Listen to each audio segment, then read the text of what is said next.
SMID music present. अरे सुबह लिखता हूँ, शाम लिखता हूँ,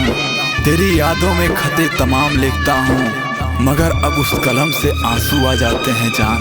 जिस कलम से मैं तेरा नाम लिखता हूँ। डीजे डीजे डीजे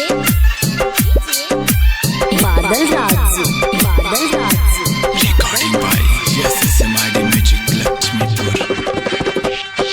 जाने आई बरात तू तो चल जाइबू,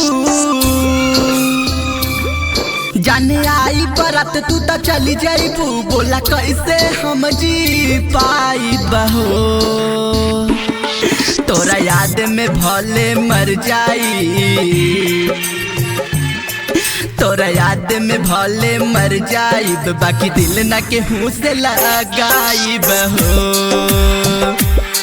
तोरा याद में भले मर जाई, बाकी दिल न केहू से लगाई बहो।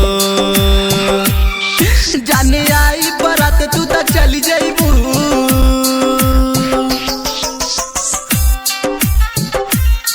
जाने आई बरात तू तो चली जाइबू,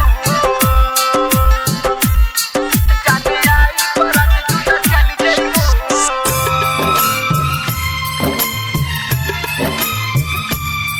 ओढ़नी के कफन ओढ़ा दीहा,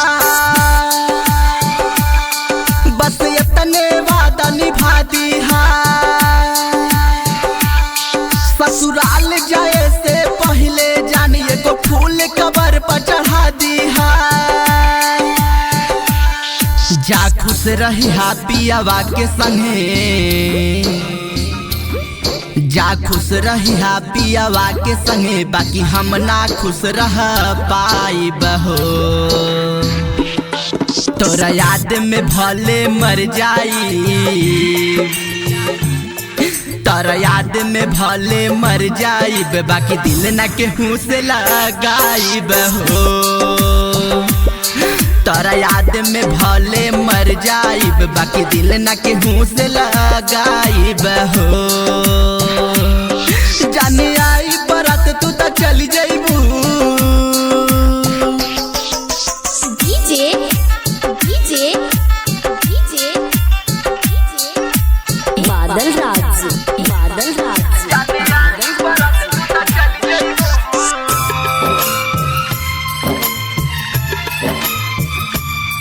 तोहर याद बड़ी तड़पाई हो, बचपन के बात याद आई हो, महेश डी के रामकेश जी के हम मुहवा कैसे देखाई बहो, रोहिता कहेला सुना ये जान, रोहिता कहेला सुना ये जान, प्यार कैनी तानी भाई बहो, तोरा याद में भले मर जाई, तोरा याद में भले मर जाई, बाकी दिल न केहू से लगाई बहो,